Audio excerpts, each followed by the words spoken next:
여러분 안녕하세요. 여자들을 향한 하나님의 디자인 여하디를 섬기는 길미란입니다. 여하디 채널은요, 하나님의 딸, 아내, 엄마, 선한 이웃으로 살아가는 빛나는 여자들의 이야기를 담고 있어요.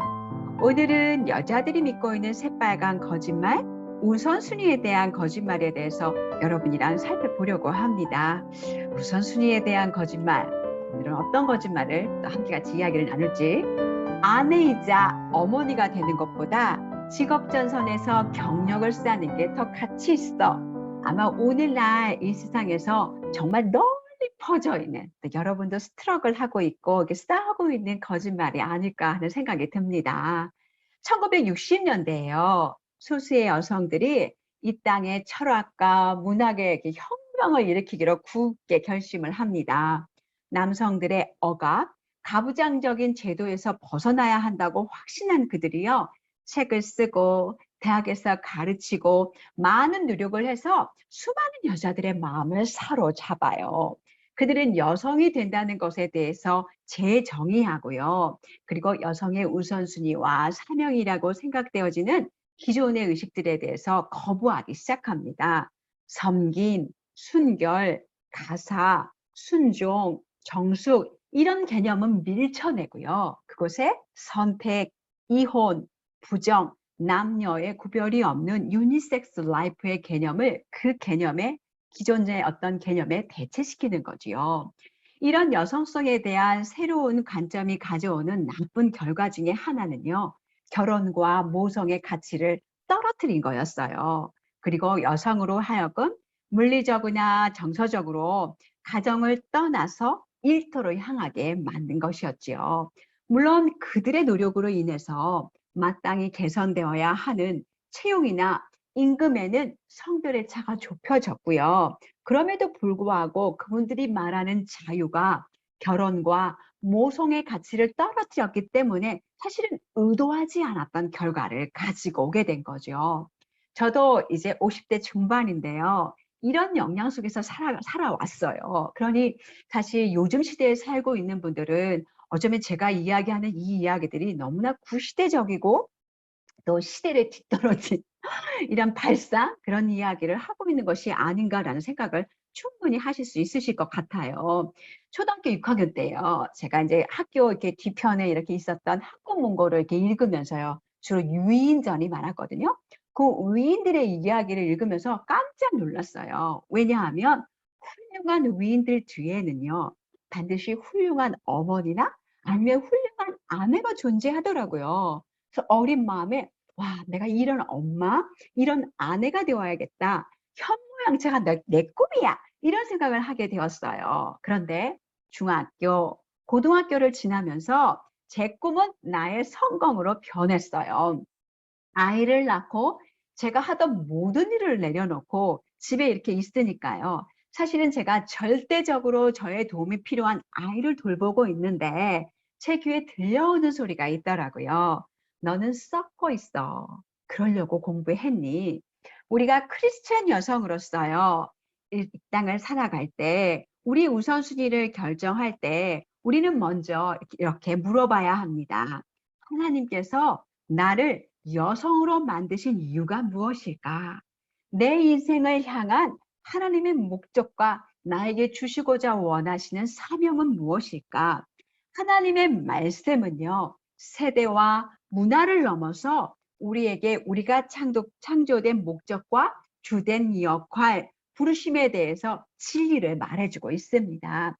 그 진리에 맞춰서 우리가 우선순위를 조정하게 될 때 우리는 하나님이 우리에게 주고자 원하시는 풍성한 삶, 아울러 참된 자유를 누릴 수 있게 되는 거지요. 그렇다면 여자들의 목적과 사명은 무엇일까요? 첫 번째는 돕는 배필입니다. 창세기 2장 18절에 보면 하나님이 여자를 만드신 목적에 대해서 이야기하고 있어요. 사람이 독처하는 것이 좋지 못하니 그 전에 모든 창세기는요, 단 한 번도 좋지 못하다는 이야기를 적지 않고 있어요. 처음으로 좋지 못한 것이 나오는데 사람이 혼자 있는 것이 좋지 못하니 내가 그를 위하여 돕는 배필을 지으실 것이라고 말씀하셨어요. 하나님이 아내를 만드셔서 남편의 돕는 배필이 되는 어떤 사명을 주신 거지요. 우리의 남편들은 완벽하지 않아요. 그는 돕는 배필이 필요합니다. 남편의 부족함을 채워주고 그의 필요를 만족시켜주고 또 그가 거룩한 하나님의 아들로서 더 성장할 수 있도록 옆에서 도와주는 아내가 필요한 거지요. 두 번째 우리의 역할은요. 모든 산자의 엄마로 여성을 부르셨습니다. 창세기 3장 20절 말씀에 보면요. 아담이 그의 아내의 이름을 그전에는 여자였어요.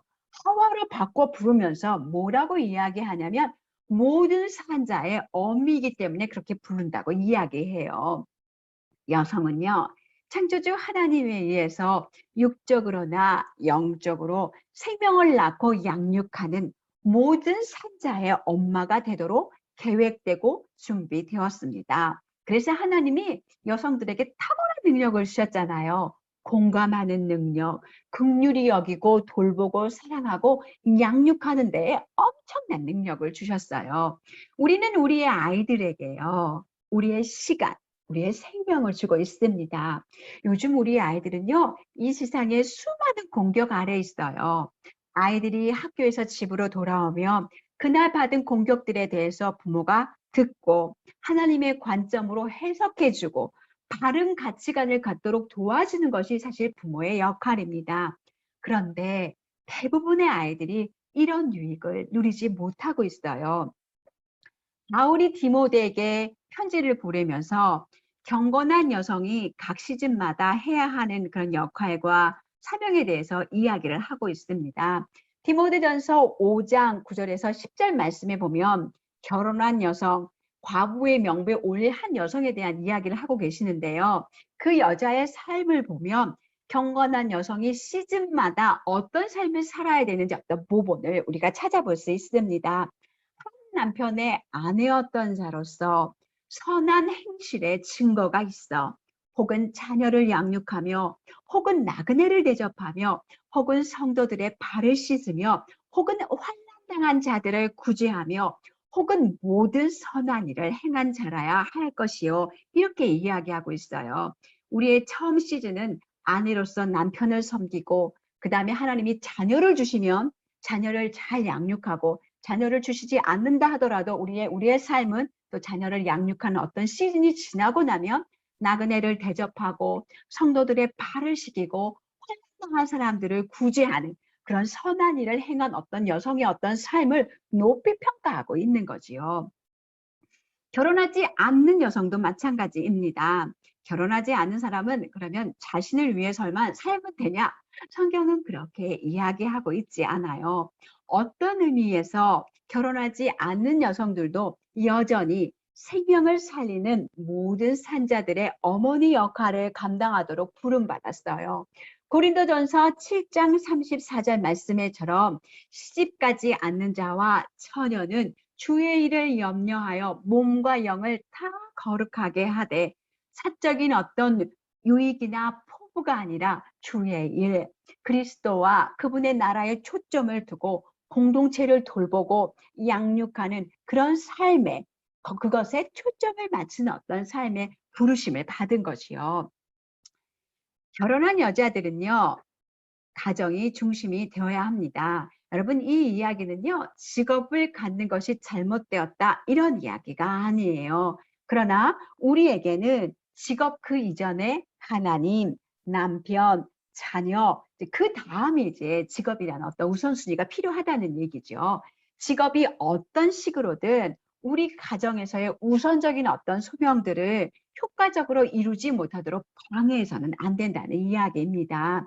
그뿐만이 아니라 우리가 자신이 집 밖에서 일하는 이유들도 혹시 도시 안에서의 자신의 성공을 위한 성취와 성공을 위한 세계관 속에서 이 거짓말들에 속아서 우리가 그렇게 하려고 하는 것은 아닌지 생각해 볼 필요가 있다는 거지요. 오늘날 사회는요. 한 가정이 두 수입원 없이는 살아가는 것이 불가능해. 이런 것이 일반적인 통념입니다. 가정이 꼭 하나의 수입원으로 살 수 없는 것은 아니에요. 주신 것에 만족하고 범위 안에서 살고 범위가 넘어가는 어떤 부분은 하나님을 의지하면서 채워주시는 하나님을 공급하심을 누리면서 우리가 함께같이 살아갈 수 있어요. 또 어떤 시즌에는 남편이 공부하거나 또 아프거나 집안에 경제에 어려움이 있다면 자매님들이 일하실 수 있지요. 그때는 남편을 정말 여러분이 성심을 다해서 돕는 것이지요. 그럼에도 불구하고 여자들의 마음은 항상 하나님 다음에 가정의 중심을 두어야 합니다. 도로시 페스터스는 이런 이야기를 해요. 여자들에게 좋은 일자리들이 물 건너갈 수 있다. 그러나 한 번 잃으면 다시는 돌아오지 않을 일자리는 하나밖에 없다. 자녀들을 키우면서 그 아이들에게 집에서 자랄 수 있는 특권을, 요즘은 좀처럼 누릴 수 없는 그 특권을 선물하는 직업이다. 사랑하는 자매님들, 여러분은 아이들을 섬길 때 날마다 가정에 생명을 공급하고 또 그 아이들을 세워가고 있습니다. 남편과 아이들을.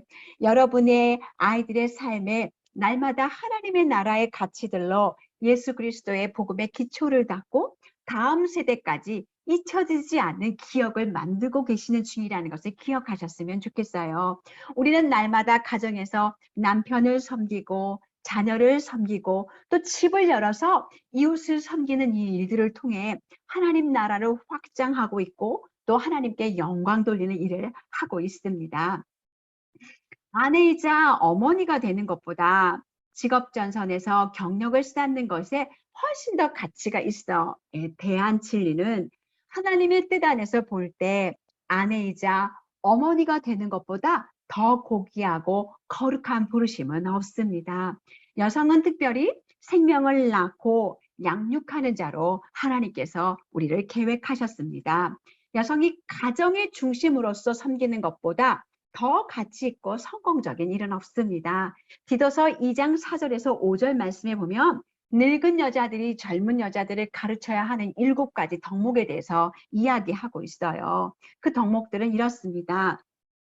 남편과 자녀를 사랑하며 신중하며 순전하며 집안일을 하며 선하며 자기 남편에게 복종하게 하라고 이야기해요. 이 7가지 어떤 덕목들을 가르치는 이유는 너희들이 더 잘 될 거야, 더 성공할 거야, 그 생각을 뛰어넘어서 이는 하나님의 말씀이 비방을 받지 않게 하려 함이라고 이야기해요.